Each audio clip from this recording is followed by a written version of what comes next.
Hey, good morning, everybody. Welcome back to Law and Legitimacy, and good morning to Luttrell. Yes, Mike and I noticed that we got a good morning note from you before we even went online. The early bird catches the salutation. Now, Luttrell wins the first to the switch award this morning. So I finished the Rising book last night, which again I wholeheartedly recommend to all of you. The Last Honest Man by James Risen. And, it's about Frank Church and the Church Committee's investigation of intelligence agencies and the problem that this presents for democracy and for democratic government and for self-governance. And I was inspired and am inspired by the book and by what I learned during the Proud Boys case to be actively contemplating litigation against the FBI, designed to challenge their ability to hold CHS material as pertains to domestic surveillance. And we actually spoke to a couple public interest groups yesterday who have a potential interest in financing the litigation. So we're now looking for a plaintiff that will likely maybe take a Proud Boy or somebody where we know there's CHS material, do an FOI request, wait for the FBI to claim an exemption, and then seek to raise such hell as the law will permit us to raise. Man, but that's Congress, what's that? It's fascinating. I'm going to be a student of that case, so please Yeah, keep me me too. in the loop on that one. Fired up, and I mean, obviously, I've got I have enough to do, but there's some things are worth doing more than others, and I'm really looking forward to reading and feeling my way into that. And so I put the book down in the middle of the night. And I was going to pick up another book, and I thought, well, I really should get some sleep. That is required along the way. So I read the news for a while, and then there it was, Chris Wray in Congress, illustrating the very issue in a way that all of you should pay attention to, and that all of us should care about. Chris Wray is the director of the FBI. The House of Representatives, as the Senate, has an oversight committee and an oversight responsibility to look over the shoulder of law enforcement and the intelligence communities to see what they're up to make sure that they're not wasting our money, to make sure that they're not running away with our rights, to see to it that the laws are faithfully executed. That is the function of legislative oversight. Wray has been summoned to this committee on, I guess, weaponization of the government. And among the issues being considered right now in Congress is the politicization of what should be a neutral application of the law. And I'll digress for a moment. This is really what the Durham Report is about, around the Steele dossier and the opening of a federal investigation into whether Trump colluded with the Russians in 2016. And I've been methodically working my way through the Durham Report. I'm about 2/3 of the way through right now. And what it does is it sheds a microscopic and painstaking view on how the FBI evaluates, recruits, and acts on source material from confidential human sources. And in theory, when somebody makes a tip, the FBI doesn't immediately run to the barricades and start arresting people. It evaluates, corroborates, and works on building an investigation. In the case of Steele and the Steele dossier, and the claim that Trump had an illicit relationship with the Russians that worked to the detriment of the 2016 election, Durham found that there was almost no basis to rely on the CHS that brought them the material, that had they done their job of screening this material, trying to corroborate it rather, and evaluate its credibility, they would have done nothing.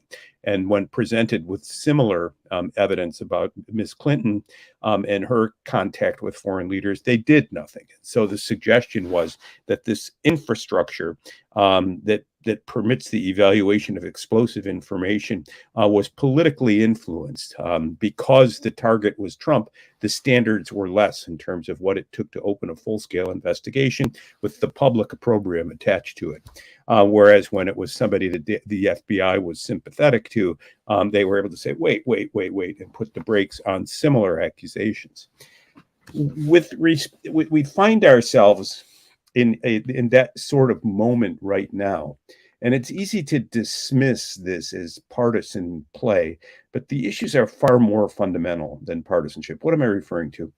So the FBI apparently has information that the president Biden and or his family were the recipient of bribes, and that these while Mr. Biden was in office, and this goes toward whether an executive branch officer was faithfully executing the laws, or whether he had fallen under the thrall or in the thrall or under the influence of foreign sources or sources otherwise corrupt.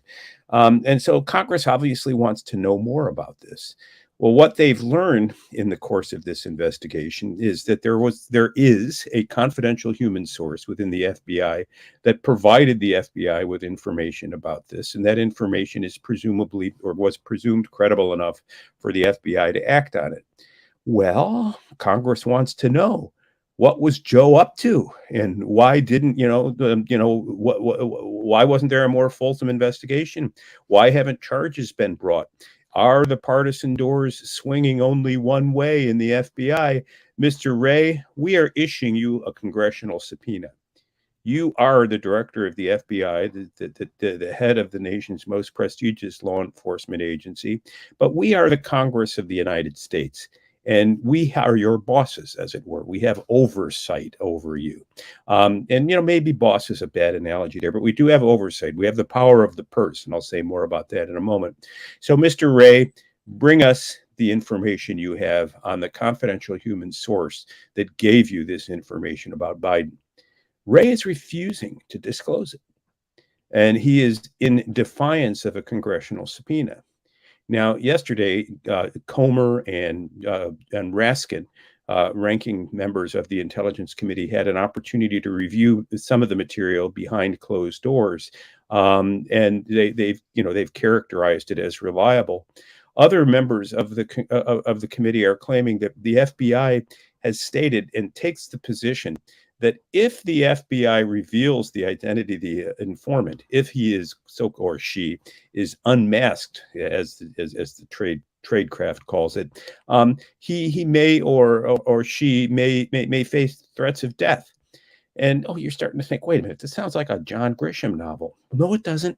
It sounds like the Church Committee, where certain witnesses before the committee did end up dead, including Sam Giancana, a prominent organized crime figure whose body was stuffed out of whose decomposed body was stuffed in a barrel.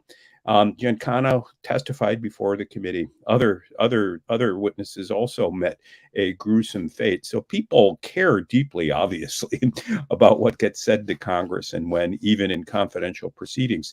But the notion somehow that if the whistleblower, if the CHS who gave reliable information, and this person has been paid apparently hundreds of thousands of dollars, and has a long relationship with the FBI, it's some 20-year, 13 years is what they said. I thought it was 20. Was it? Yep, I think it was 13. So, okay, 13, quoting Comer, because he appeared on Hannity, I believe. Mm-hmm. He described the informant as being among the most highly credible human sources, and one that was paid a substantial amount of money, as you just said. He'd been a part of the Bureau for 13 years, which takes him back to the Obama administration. Well, so we'd like to, inquiring minds would like to know this on the eve of a presidential election where Biden is running again. Who's been lining his pockets with lucre, and why can't we know about it? And who is going to kill him? I mean, we, remember all the rumors, about, right? That's the question that I had. I think I sent to you as well, right? What is, if the FBI is afraid, as Anna Paulina reports, and Anna Paulina is the representative out of Florida. She's also on the House Oversight Committee here, and she's the one that took to Twitter. I believe it was yesterday. I'll put it on the screen here. Here it is, June 5th, just before 8 p.m. Eastern. In shock after leaving GOP oversight meeting today, the FBI has an informant who brought forward info that Biden received $5 million from a foreign national while vice president. They stated they were afraid the informant would be killed if unmasked. On Thursday, there will be a hearing to hold FBI director in contempt of Congress. No more corruption shall be tolerated.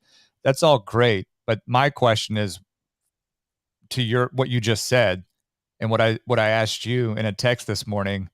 Who exactly is the FBI afraid is going to kill this informant, this whistleblower? Well, I don't know, Miss Paulina or Anna Paulina Luna. I don't know whether she's stole the page book from the Marjorie Taylor Greene, room of, a principle of overstatement or drama. And I don't particularly care. I think the fact of the matter is that if it's a congressional subpoena and Wray refuses to honor it, even for the best of reasons, they want to maintain the secrecy of their manner and methods. That is in defiance of a congressional subpoena, and Congress would be right to hold him in contempt. The question ultimately is, who cares? If Congress holds him, I love that. Didn't Stalin once said of the Pope, that's his opinion. How many armies does the Pope have? Right. Yeah. And so it's not as though Congress can do much about this. They can hold him in contempt, but they can refer Wray to the Justice Department for prosecution. And then, of course, what's the Justice Department going to do? They're going to appoint a special prosecutor, and there'll be an endless investigation. And in the end, not much is likely to happen.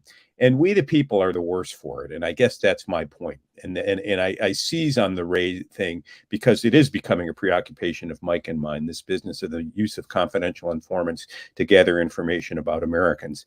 Obviously, I'm outraged when I learn that CHSs are embedded in ordinary political groups and maybe surveilling your associations because they think that you are a conservative, or you like the Latin Mass, or your wife or you have protested at a school board, or you're white and you're not down with reparations.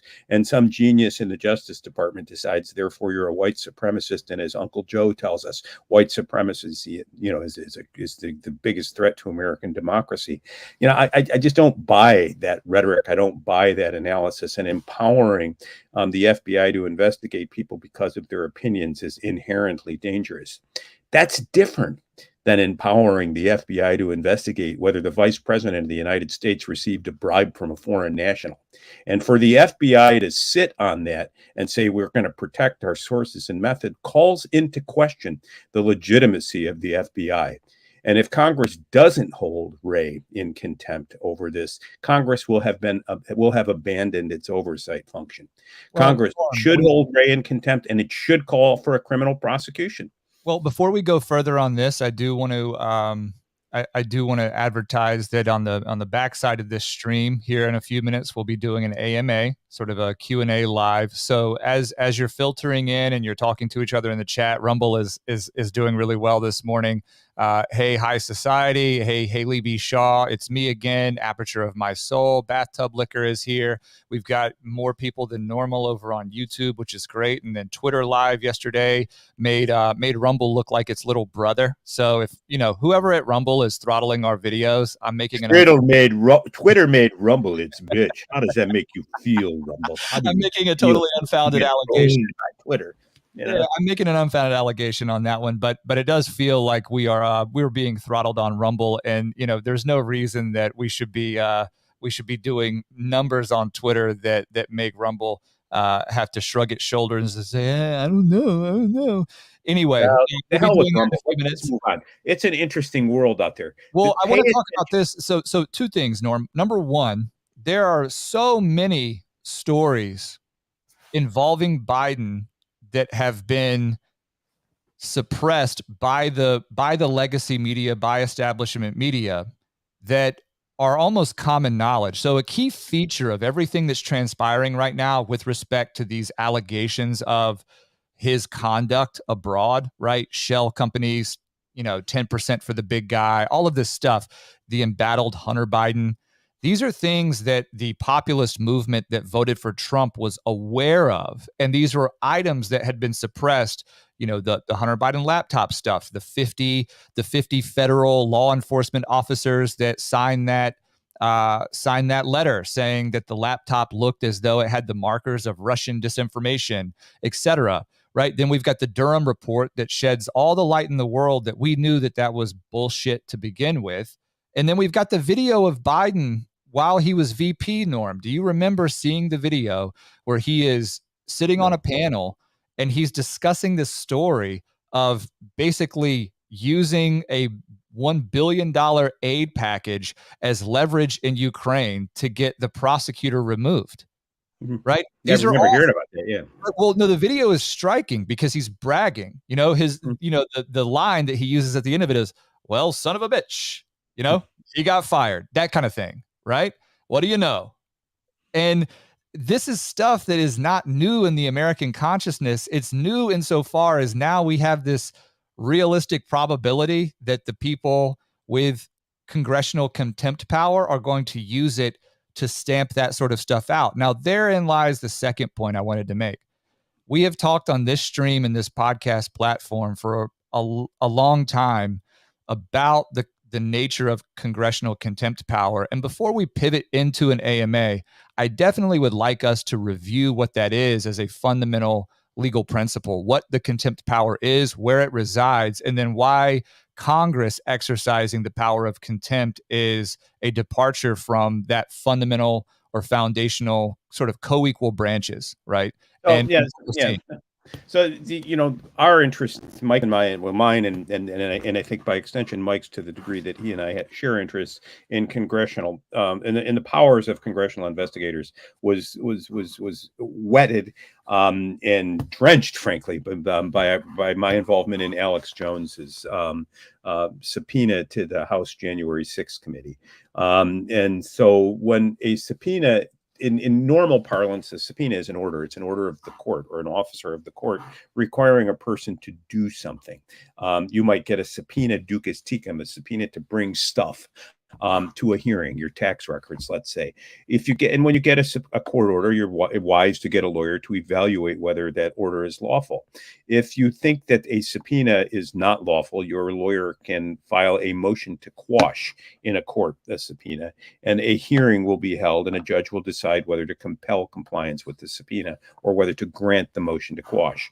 If you choose to ignore a court order, the court can hold you in contempt. If you choose to ignore a subpoena to appear at a hearing, a party can ask for what's called a capias warrant, ask somebody to go out and arrest you and bring you to the hearing. So these are enormous powers, and they repose or reside in the courts. And I say that because we have obviously a government that is defined at the federal level and at the state level by the notion of separation of powers. We've frayed or fractured power and distributed it among different branches so that no one branch, no one person can have too much of it. Checks and balances are designed to make room for liberty, and it's assumed that checks and balances and federalism in general will create inefficiency. And we tolerate that because while great government might be good to accomplish ends you agree with, when you don't agree with those ends, it doesn't feel so great. It might feel like tyranny. And the American experiment was one of inefficiency by design. That's the judicial branch in its subpoena power. Congress is a separate branch of government, and it's not. It is separate and co-equal to the judiciary. It has plenary power, absolute power of its own to do its own thing by whatever means it deems appropriate. And one of those things and one of its roles is appropriations, that is spending money on the operation of government, authorizing that the money be spent so that the executive branch can faithfully execute the laws. And it has the right to see how these various agencies are performing with the money it authorizes. That's its oversight responsibility. And its oversight responsibility has to be properly used. It has to be to further some legislative end. They can't use their subpoena power, their oversight power to harass people. So in the Jones case, I did a deep dive into the origins, nature, structure, and limits of congressional power and concluded that it generally construes its oversight responsibilities broadly. And if you've been following the stream for more than a second or two, you've heard us talk about Frank Church and the oversight role that Congress had with respect to the FBI, CIA, NSA, and others in the 1970s, and we've suggested that something's necessary now. Congress has the power to issue orders to people that they appear before a congressional committee. But what Congress lacks is police power. It has a sergeant at arms.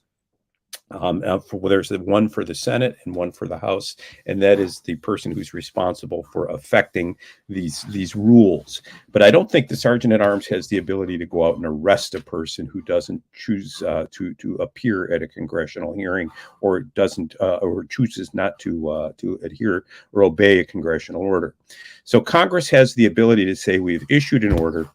The order has been received by the recipient, and there's no question that Wray has received this subpoena and has been compelled or ordered to produce documents. And Wray is refusing, willfully refusing to obey Congress's order.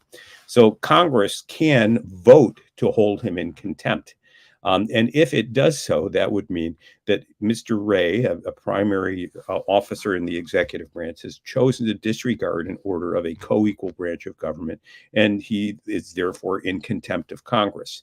That in and of itself isn't a crime unless the Justice Department prosecutes it. So Congress can say to the executive, to the Justice Department, in which the FBI sits, we want a criminal investigation open, just as we did to Steve Bannon, who refused to appear in response to a subpoena. We referred him for a criminal prosecution, and the Justice Department opened one, got a conviction, and now Bannon, whose case is on appeal, is likely on his way to jail. And that's exactly what Haley B. Shaw in the Rumble chat asked. She said, Steve Bannon is facing prison time for contempt of Congress, right? And the answer is yes. And that's why, because he chose to disregard an order. The Congress referred it to the Justice Department. Justice accepted the case, opened an investigation, got an indictment, took him to trial, and got a conviction. Functionally speaking, there is no reason at all why Wray should not and cannot be convicted of similar defiance of a congressional order.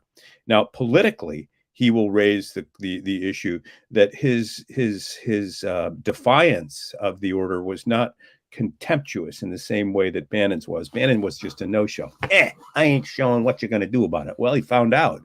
Wray showed up, but he's asserting powerful policy reasons for noncompliance. First, that the FBI wants to protect its sources and methods, and second, that by disclosing this information, an individual might come to real harm. And potentially, I don't know if Wray is saying this or his spokesman are, or if this is just congressional hyperbole. He could be killed. That latter justification strikes me as bullshit and risible. And if we're going to say that Congress can't investigate because the witnesses can be killed, why not just declare this place, a third world banana republic and get rid of everybody, the Justice Department and the whole shot, and really just make justice up for grabs and for, a bidding war. Hey, $5 million, you don't have to talk. 6, you do. 4 million, hey, you got some splaining to do. Up the price. Well, I don't think we want to go down that road. I don't think that if Congress holds Wray in contempt, as I believe they must in this case, I don't think the Justice Department will accept the prosecution. And the reason I don't is what I learned in the Proud Boys case. CHSs became a central issue in that case, and the Justice Department was deeply concerned about it. And in order to avoid that issue blossoming into a full-fledged confrontation in the courtroom, they offered us information and agreed to stipulate to things that we need basically to call off the dogs. And we made a painful decision. Do we accept the stipulation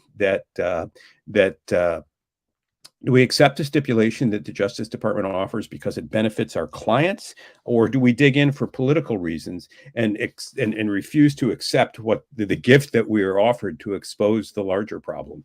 As lawyers, our responsibility was to Biggs, and the choice we made.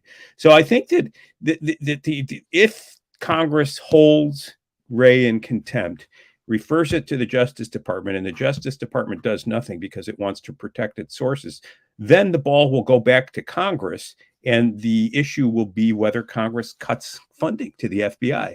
Now, Vivek Ramaswamy has been campaigning about defunding the FBI. We started laughing about it when it first happened. But it's issues like this that you begin to see where warfare, the battle lines get drawn, and how warfare gets conducted in Washington. Maybe the appropriate congressional response will be to say, fine, we're going to cut we're going to cut the FBI's appropriation by 10%. And we're going to specifically exclude by statute their use of CHSs as to the investigation of American citizens. That's an issue that would satisfy the right now because of its suspicion that domestic surveillance is being used to target them. It might satisfy the Democrats right now because it would call off the dogs as to the Biden corruption thing. But as God is my witness, this strikes me as a bigger scandal than Watergate. In Watergate, burglars back in 1972, or I think it was, in the run up to or maybe late 71, in the run up to Richard Nixon's election, burglars at the behest of the Committee to Re-elect the Presidency, also known as CREEP, burglarized the Watergate Hotel and the headquarters of the Democratic National Party to get information about their strategy. They were caught, and then there was a cover-up that went right to the White House. And we learned that efforts were made to squash the investigation in part by using intelligence agencies. And for this, Nixon was impeached and he resigned. We got Joe Biden. We've got the director of the FBI, the Federal Bureau of Investigation, saying we've got a reliable CHS to whom we have paid hundreds of thousands of dollars over 13 years. And we have information that Biden was paid a bribe by a foreign government while he was vice president of the United States, and we can't give that information to you. It's too sensitive. Bullshit. That is evidence that goes right to the core of how our government is structured, how it's supposed to function, and we the people have every right to know that information. Every right to know that information, and Congress has every right to demand it. So, the way the battle lines are going to be drawn, Wray's drawn his line in the sand. Congress is likely to vote on contempt, and it's likely to be a partisan vote. It's going to be referred to the Justice Department. They're going to do nothing, and then Congress is going to have to decide whether it really cares about this issue. And if it does so, it should cut funding to the FBI. Right. Well, and that's the messaging that's coming from all angles at this point, right? So Robert Kennedy Jr. as a candidate for president on the Democrat Party, he's talking about shredding that and tossing everything into the wind with respect to the alphabet agencies. We've long, and wait for that one, Norm. We'll do that in AMA. Okay. We'll get to. I've got a method here. Mike's hand reaches through the screen. Oh, the mic! Stop it. Mike, no.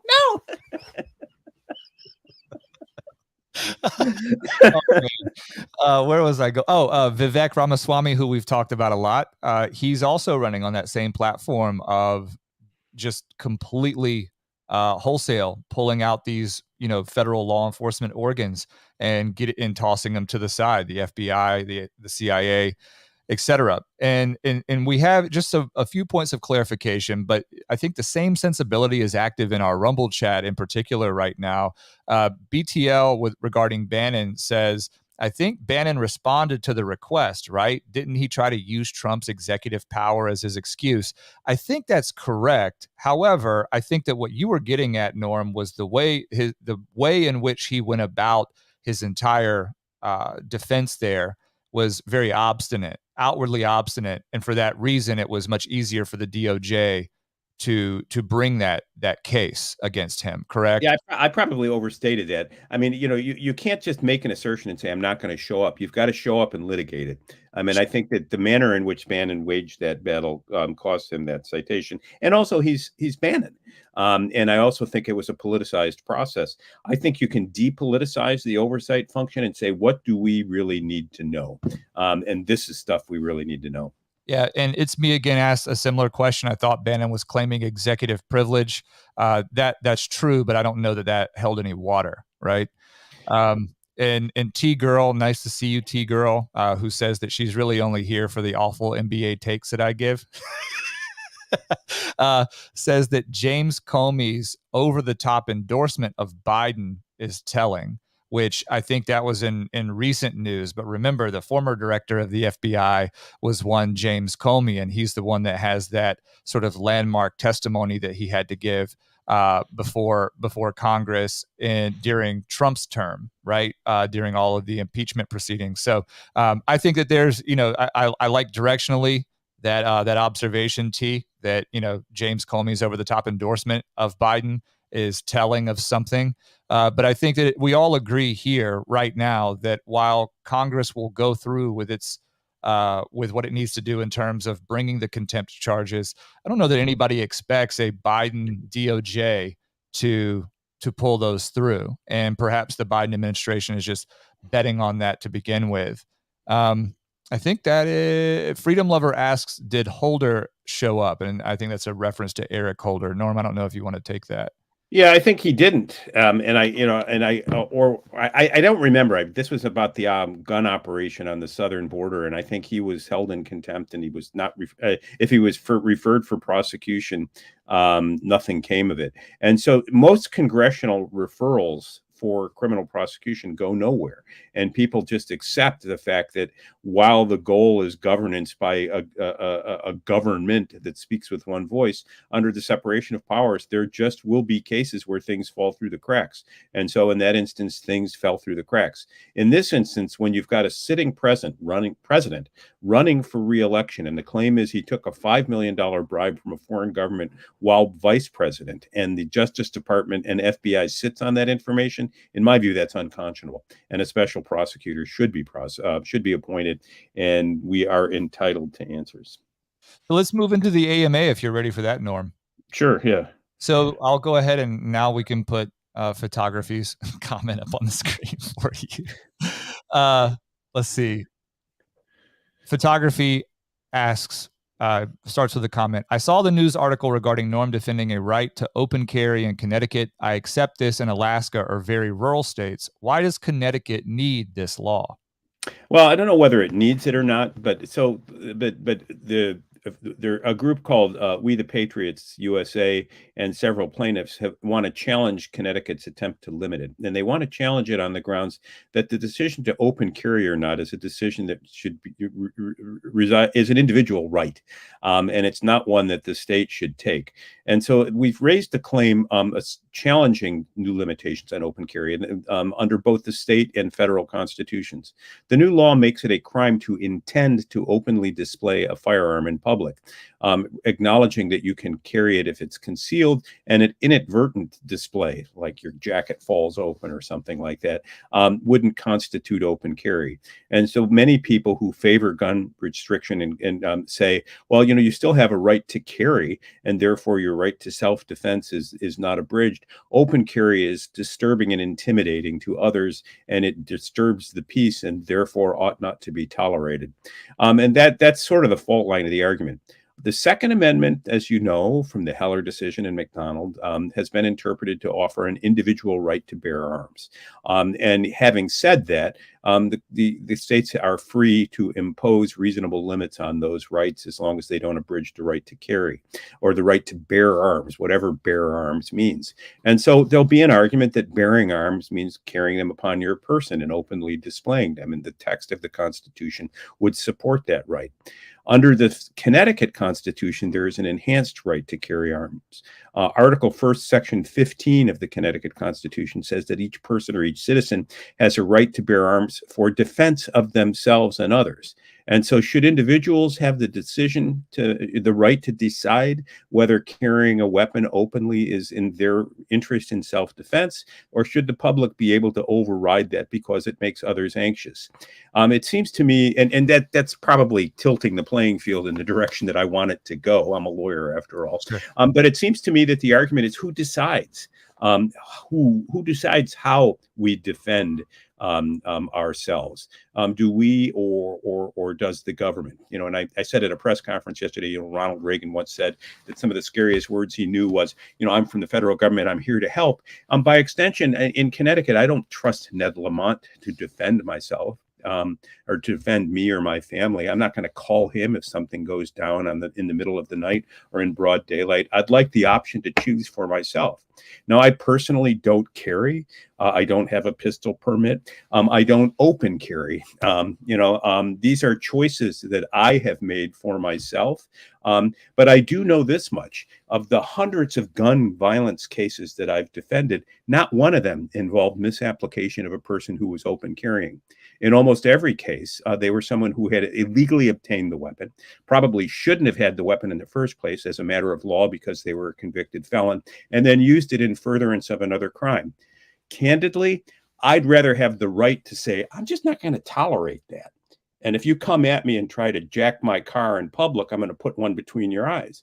I am not uncomfortable living in that republic. Yeah. So the I'm interview that you did, Norm, yesterday out in front of the federal courthouse, your client actually made that point in not such an eloquent manner, right? But correct me if I'm wrong. Did he not say something to the effect of, "If I open carry, I am less likely to have to indulge that level of violence," right? Mhm. That onlookers or whomever is around will see it, and there is an inherent, sort of supervisory sense among civilized people that recognizes, okay, well, perhaps I'm not going to indulge whatever violent behavior or whatever for fear of misapplication or application of that use of force. I think that there's a quarter there in certain justification. I'd like to offer my perspective on that question. I think, fundamentally, and I'm aware that this is going to sound somewhat campy or kind of canned, but the Constitution is a limiting doctrine, right? It's not one that creates affirmative rights or positive rights. My view is that we have to transcend sort of the paper that it was reduced to understand why the framers and why the founders would recognize that God created men equal and endowed us with the ability to speak our minds, to pursue truth, and to guard that ability through the use of whatever arms were available. And my, I guess my perspective on that is that I think defending the right to open carry in Connecticut isn't necessarily looking at open carry specifically as something that needs to be justified, right, with some sort of utilitarian perspective. I think it's a notion, Norm, that infringement of the Second Amendment is infringement of the Second Amendment, whether it's on the open carry side, whether it's magazine capacity, whether it's type of firearm, et cetera. And from that perspective, I am on the side of getting the government away from that, period. Yeah, no, I think that's right. I'm a firm believer in limited government, and I fear a republic of virtue. And I don't want people who feel good about themselves and want me to feel good about the world they feel good about telling me what I need to feel good about. I also think this is the other thing that I would add just to complete the answer and not dodge it. So photography, your question is, you use I think Alaska, perhaps. I want to go just put this back on. Yeah, I accept this in Alaska or very rural states. Why does Connecticut need this law? I think that states like Alaska or, other rural states have very little to do with what the function of open carry can perform in a society where the system of justice is put under strain and culture has shifted such that violence is becoming the norm, especially in major metropolitan areas and in normal sort of more cosmopolitan areas around the country. I think the notion that a state would permit open carry is important because, again, if it's law enforcement that is losing faith and credit of the citizenry, it is the citizenry that has to right the scales somehow. And yeah, I think that's right. And I think, in Connecticut, one of the things we pled in our complaint, which is likely to be, the minute we learn that Lamont has signed the bill, we'll file it. There's no case or controversy until the bill passes. But one of the things we pled is, we live in an era where we talk about defunding the police, where police are so afraid to use their discretion that they're not only responding to the most severe calls. We have bail reform regimes which have as their goal releasing even the violent back onto the streets as soon as possible. In Connecticut, the Board of Pardons and Parole is releasing convicted murderers at a rate so high that, people have begun to wonder what the hell's going on in Connecticut. And so ordinary people have a right to feel, in some sense, besieged. That there is a political culture that now tends to look at the police as themselves gangsters, and the society is so pervaded by structural forms of inequality or whatnot that certain individuals are at risk, they believe, because of their own status. And did they sacrifice the right to defend themselves? And I say no. So, photography asks, how many pistol permits in Connecticut, how many people open carry? I don't know the exact answer to that. I'll find out, photography, and get back to you.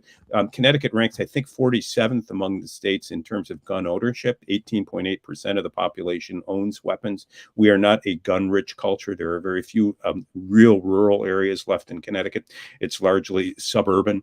But my view is that people have the ability to defend themselves and the right to assure that their security is taken care of. And if the state walks away from that responsibility, the state's walking away from them, and they have a right not to revolt, but a right to defend themselves.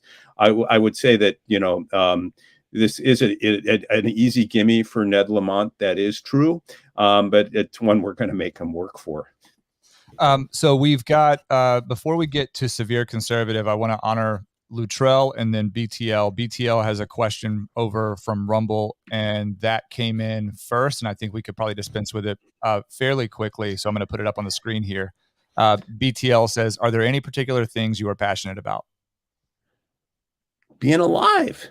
Engaging. Being here every day is one. Yeah, no, I mean, look, I love constitutional law. I think, Immanuel Kant once said two things filled him with wonder: the starry heavens above and the moral law within. For me, I'm just amazed at the fact of social cooperation and what separates the permitted and prohibited, and fearful of the power of government to define a vision of the good and compel others to take it with their morning milk, almost against their will. So I am passionate about understanding the world I live in. I'm passionate about justice. I have a desire to know God. I have a desire to know what is worth doing in life. I have a desire for excellence. I love my family. I love my dogs. And the Michigan Wolverines are the best football team on earth. And there's nothing that any asshole from North Carolina can say about it. Why would any asshole Mike? from Carolina even dedicate a response to something like that? You guys don't even know what sports are up there. Anyway, I'm passionate about being here every day, and I don't want to be cheesy, but this has been something that has really, meeting Norm has been something that has changed my life, and it's because it has been a psych ward. Yeah, right. Well, it's true, and I think that what I'm passionate about is finding ways to connect with those who are my age, my friends, my family, etc., and even those that are not, and trying to use my commitment to the everyday, to being a husband, to being a father, to being a practitioner, and to investing myself into things that have no cognizable return, right? So no sort of linear return, but understanding that it's, chasing after that intangible and finding ways to communicate with people so that they can see that there is fulfillment to life that is better than this endless pursuit of happiness or, tapping a screen and the dopamine. I think that what I'm passionate about is realizing that there are ways to get back to basics. The reason that I bring up sports on this podcast and on this stream is because I spent a large portion of my life devoted to the study of this stuff and to getting better, doing the fundamentals, and then reaching new heights of my own consciousness through overcoming adversity in competition. And as much as I can, I love using this stream as an intellectual pursuit in much the same manner. I'm not as smart as I am athletic, and that's just the reality. But the tyranny of youth is that physicality, that vitality, seems to be way more important and way more actionable. But I'm going to live, God willing, much more of my life as an unathletic, right? As an unathletic man. And therefore I will need to lean on certain other things. And so I'm passionate right now about developing those intangibles and expanding my consciousness enough to be a great dad, a great husband, but also just sort of a great member of a community. Couch potatoes of the world unite. You have nothing to lose but your minds. Quick follow-up just to photography. Castle law would be more helpful than open carry. I disagree. Castle law would be good. In other words, a robust right to defend yourself in your home. But what you're defending in your home is yourself. My argument would be you don't lose the right to defend yourself by leaving your home. It's the same self, and you should have robust rights to defend yourself. There was a question from Severe Conservative. Was I ever a full-on leftist and drift away from those positions? I have no idea where I was. My views are, I don't think I've changed. For years, I defended causes on the left and was a darling of the NAACP, and thought that thought then and still believe that there is no mob more frightening than a self-righteous mob.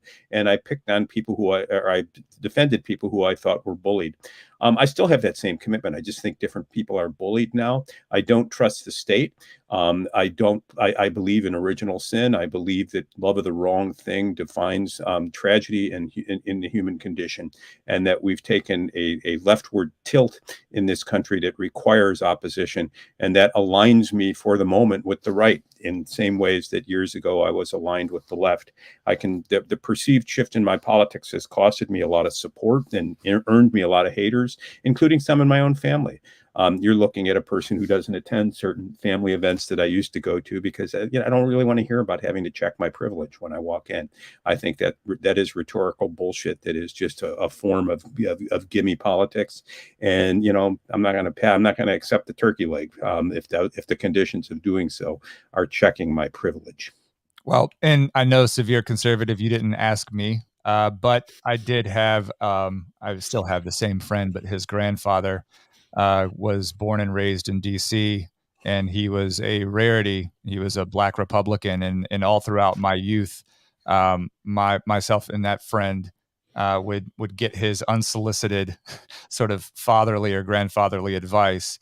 And he made the statement to me upon graduation from high school. He said, and everybody's heard this, Mike, if you are 20 and conservative, you have no heart. But if you're 40 and liberal, you have no brain. And I graduated high school. I was probably as liberal as, the times would afford in terms of that Overton window. It was the way that I was raised. A lot of people in North Carolina, especially in the more rural and mountainous parts, are Democrats by virtue of what of what happened up there under the civilian concentration corps and the infrastructure build out. The Depression hit those areas of our state really hard historically, and it's something I know a little more about than the average bear.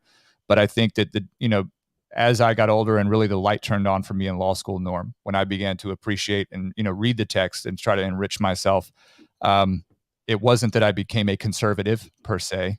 It was that I finally felt that I could make sense of these key issues and find my way and triangulate on positions that I could defend.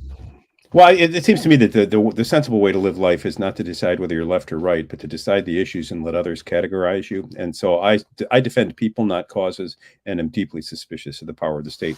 One last set of questions, and then I got to run. Severe conservative has asked questions about the Trump E. Jean Carroll case. Pertaining to the number of jurors and the forum. That was tried in federal court under what's known as diversity jurisdiction. Because Trump and Carroll were residents of different states, they had the option to go to federal court. In federal civil cases, a jury of between 6 and 12 sits. And so it was a minimum of 6, a maximum of 12. There are no alternates in the federal civil system. All jurors who are selected decide. I've argued against it for years on the theory that on the civil side, if you're the plaintiff, the addition of each additional mind increases the effective burden of proof you have because you need a unanimous verdict.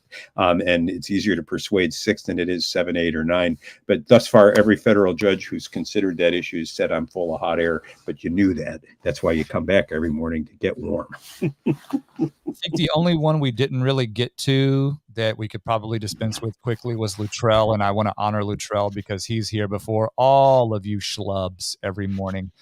He says, do either of you have a daily process, morning routine / evening, some kind of process to keep you productive? I do. I can share mine. I need one because Luttrell, I'm just fear driven. I pick all these fights and then I got to wage them. So, I'm up 4:15, 4:30, and it's because I'm a morning person for sure, but I also don't like to be rushed. And I've learned that about myself. And so I'm willing to sacrifice, the extra 45 minutes of sleep in order to get up to sort of in a ritualistic fashion, shower, take the dogs out, feed them, get everything ready, and then get into a stream of consciousness with myself earlier than I'm going to start getting hit by clients. Because what I've also learned is that there are certain days and times of the week that clients will begin to just batter you to bits. And so my process is basically guarding my own morale, guarding my mental health, and then guarding my ability to transition back into dad and husband when the evening comes around. So the evening for me is, all devoted to family and being in the house, hanging out with the pups, hanging out with the boy and the wife, and that kind of thing. And I think that sort of, as cheesy as it sounds, that balance, right, is really what keeps me going. And obviously there, are variables that come in that you have to accommodate. You can't always be home at a certain time on the same day, et cetera, et cetera, et cetera. But by and large, my process is up super early in a Peloton ride with Matt Wilpers in the afternoon. Well, and to the degree I have one, early to bed, early to rise, and get enough exercise. I'm zeroing in on 70. I live a high stress lifestyle. I make sure to get enough sleep. I also wake up in the middle of the night and read for an hour or two, between like 1 and 3 or 2 and 4 in the morning before I go back to sleep and get up, about 6 o'clock. And then I head to psychoanalysis 4 days a week, where for an hour each of those 4 days, I say, my God, this place is crazy. How do I keep from joining the Looney Tunes? Thus far, I've succeeded, I think. I don't think my shrink argues, hey, he puts the psycho in psychoanalysis. But I try to be insight oriented, take care of myself, eat right, get enough exercise, get enough sleep, and tell my wife every day that I love her, because I do. That's awesome. Well, I can't thank everyone enough for sticking in. We've had, a really strong chat today over on Rumble and YouTube. Loving both of those. Twitter somehow will beat YouTube again with the view count, and who cares? We get way more out of Rumble, and very grateful that everybody will hang with us. T Girl says Silver Fox, sigh to you, Norm. And I believe Photography said that you're too smart, which, I can't comment on the first one.